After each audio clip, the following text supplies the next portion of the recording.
Друзья, мы находимся у подножья горы Арарат, возле древнего армянского монастыря Хор-Вираб.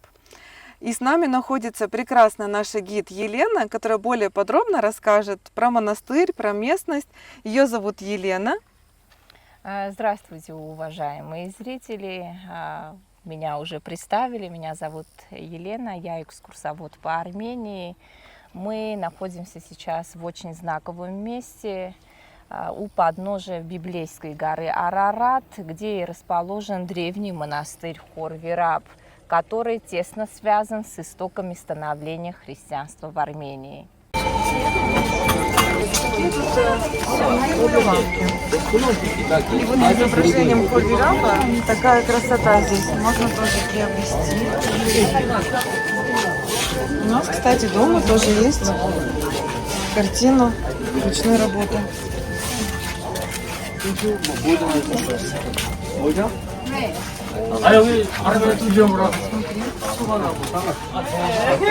이거 얼마인지? 이거 닦을 수 있는 거예요? $200.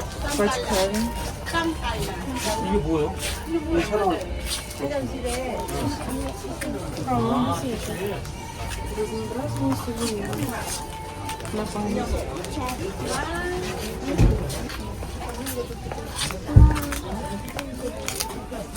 Армянский дудук. А здесь вот эти звоночки.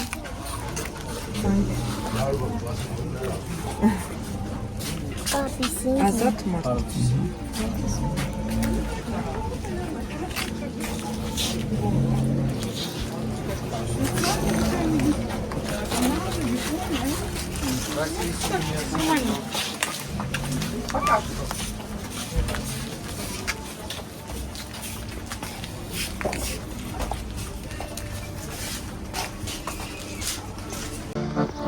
Ay aşkı, ay aşkı, ay aşkı.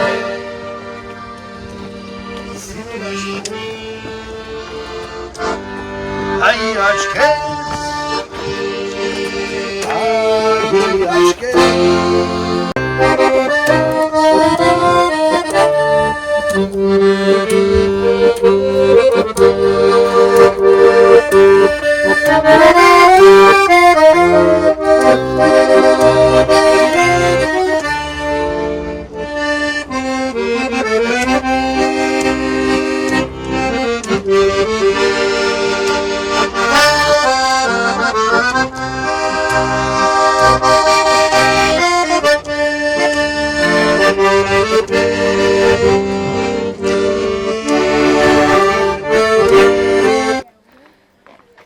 По дороге в монастырь Хор-Вираб нас встречают вот такие памятники-стелы, которые называются хачкары.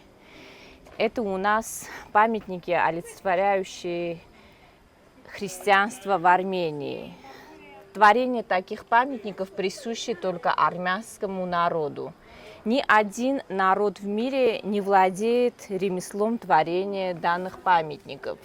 Чтобы вы понимали, за всю историю становления христианства и появления данных памятников ни один с другим никогда не связывался. Каждый из них является индивидуальной работой.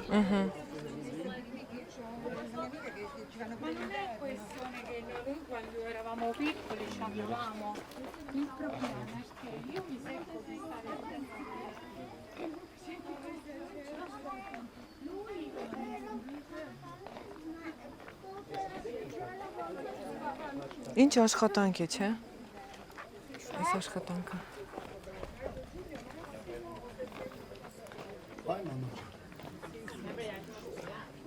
В целом по классификации разделяются три вида хачкаров: надгробный, ажурной и хачкар Всеспасителя.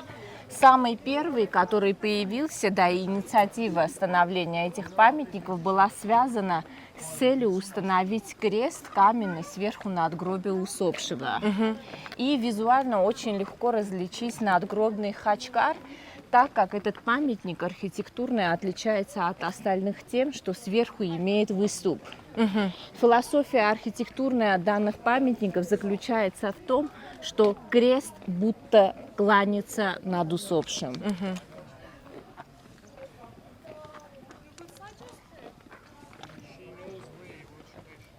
Так как Армения является древнейшим государством мира, соответственно, сегодня в цивилизованном мире представляет огромный себя интерес в кругу туристов не только тех, которые представляют постсоветские государства, но и среди туристов Европы.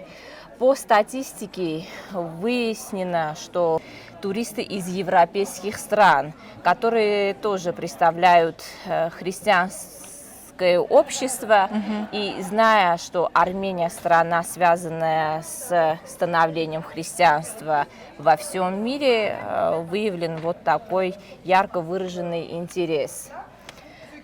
Сам монастырь Хор-Вирап, в стенах которого мы уже находимся,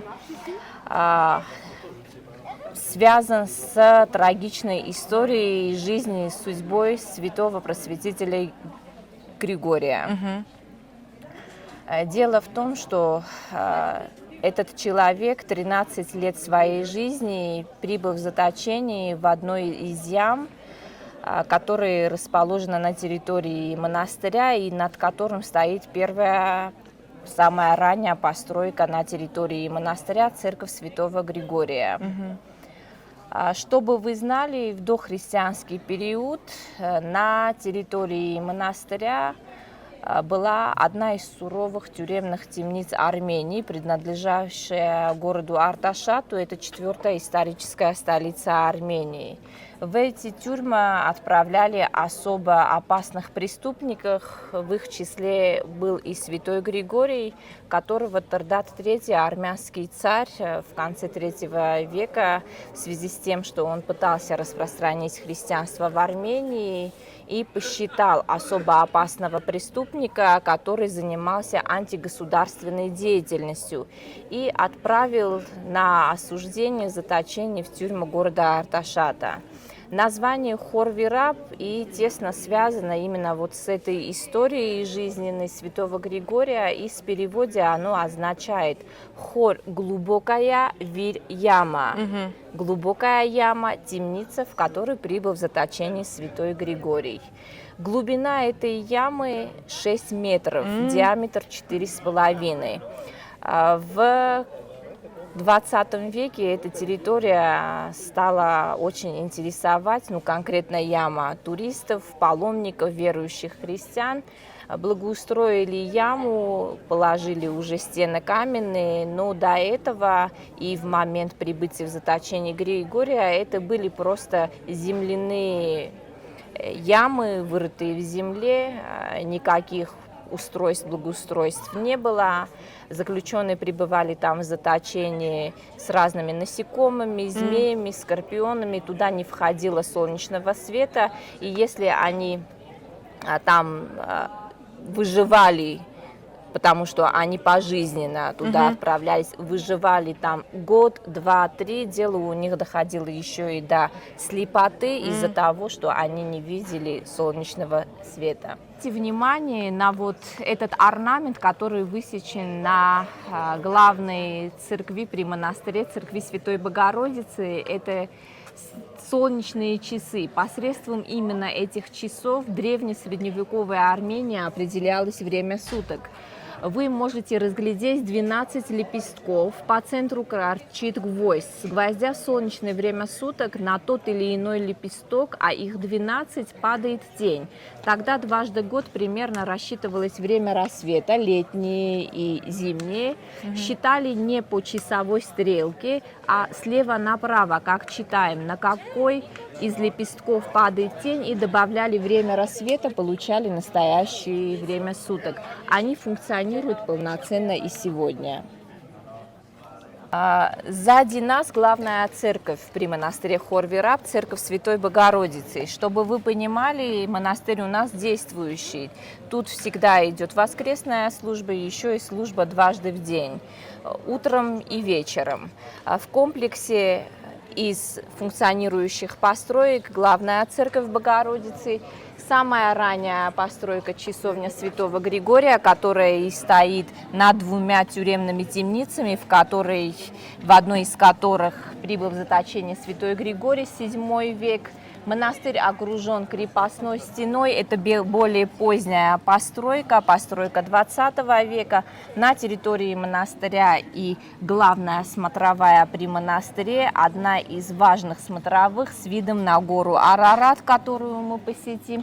Ну и еще, если заглянуть в уголочек, можно разглядеть маленькую пекарню, кухню при монастыре, где у нас стоит традиционная печь армянский тонир, где пекли армянский хлеб-лаваш и готовили еду.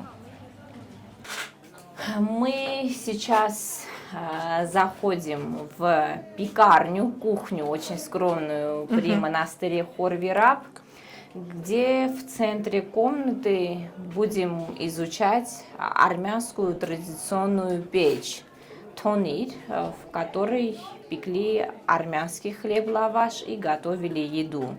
Ну, пекли еще и традиционный армянский десерт гату.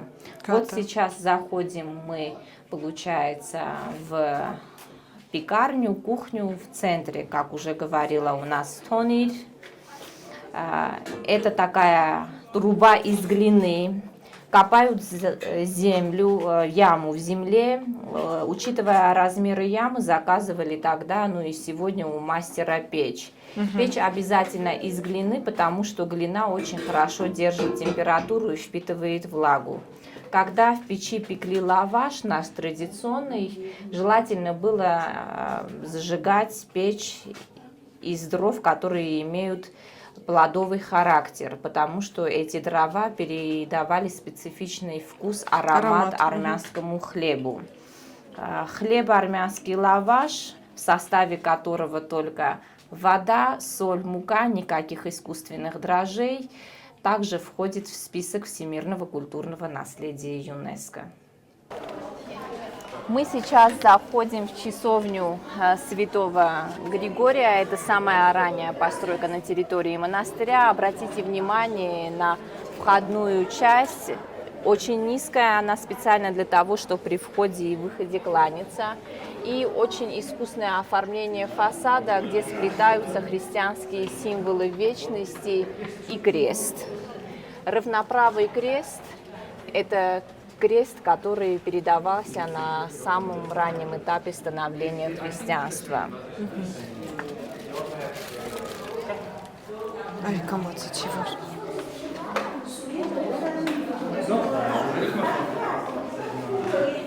Вот мы уже и внутри часовни, которая расположена над 2 тюремными темницами, в одной из которых и прибыл в заточении 13 лет своей жизни святой Григорий Просветитель. Глубина данной ямы или тюремной темницы, где прибыл в заточении Григорий, 6 метров, диаметр 4,5. По узкой лестничной туда-обратно спускаются, поднимаются верующие паломники, которые имеют цель посетить эту яму. Еще обратите внимание на эту художественную работу, которая передает момент крещения царя Тардата III. Именно в период правления данного царя был осужден Григорий в связи с распространением христианства, и именно в период правления этого царя был отозван Григорий из тюремной темницы в целях крещения царя Тардата. После крещения царя Тардата, который до крещения был болен сильно и исцелился благодаря христианской вере, и армянский народ принял христианство, это было в 301 году. Армения стала первой страной во всем мире, которая приняла христианство на государственном уровне. Хочу обратить ваше внимание еще вот на стены внутри часовни. Тут у нас стены из хрупкой вулканической породы туф из национального армянского камня. Тут у нас век намоленные стены, которые передаются сегодня визуально как щели, а это появилось благодаря тому, что тогда не было специальных мест, где бы ставились свечки, а свечки верующими ставились на стены монастырей вот такими движениями руки. И учитывая хрупкость породы, на протяжении столетий в процессе молитв, которыми пропитаны эти стены, образовались вот эти рукотворные ниши.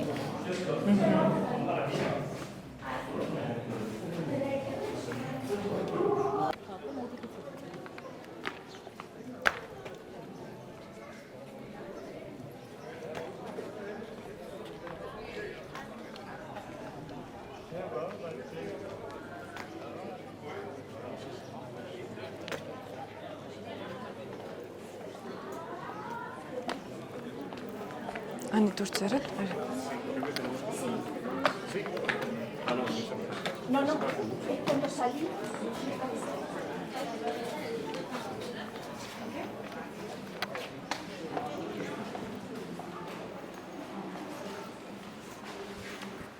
Мы сейчас находимся в главной церкви при монастыре Хор-Вирап, церкви Святой Богородицы.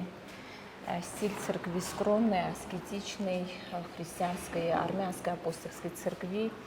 Это обычные явления. Церковь придерживается скромности. Цель визита – духовное обогащение. Искусный алтарь. Справа и слева алтаря можно разглядеть художественные работы. Образы святых апостолей Фадея и Варфоломея на фоне горы Арарат. В честь именно этих апостолей и называется Армянская церковь апостольской. При монастыре Хор-Вирап в первом веке и состоялась встреча этих апостолей, у которых была цель распространения христианства. А справа от алтаря мы видим образы святых царя Тардата III, который в руке держит колонну и передан уже на голове с нимбом. А справа мы видим образ святого Григория Просветителя, человека, распространившего христианство в Армении.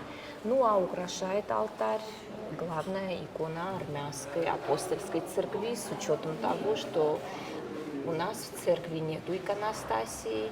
Этой иконой является Богородица с младенецем Иисусом. Перед нами видно величественную библейскую гору Арарат, которая является главным национальным символом Армении и армян.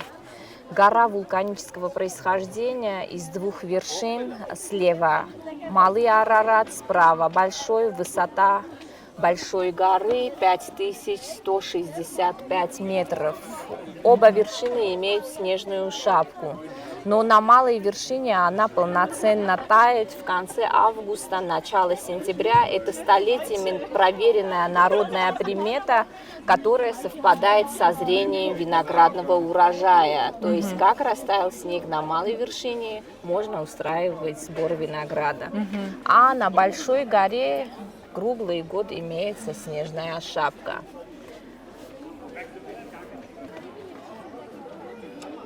Приближаем вам памятник паломнический с крестом. Считается, что этот памятник обозначает то самое место, где в первом веке состоялась встреча святых апостолей Фадея и Варфоломея, в честь которых и названа Армянская церковь апостольской.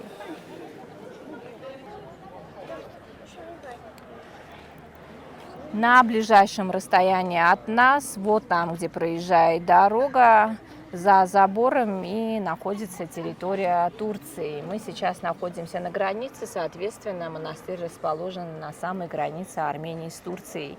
Пашенные земли – это нейтральная территория, нейтральная зона, принадлежит, условно говоря, армянам. Именно они каждый день с рассвета до заката переходят эту границу, делают свои работы, специально предоставляются при входе и выходе на территорию пропуска пограничникам, делают работы свои и возвращаются. Там, где густая растительность и протекает наша мать река Аракс, которую не разглядеть, и она является основной границей природной, получается, между Арменией и Турцией. Дальше дома, то, что вы видите, это уже турецкие города, села и деревни.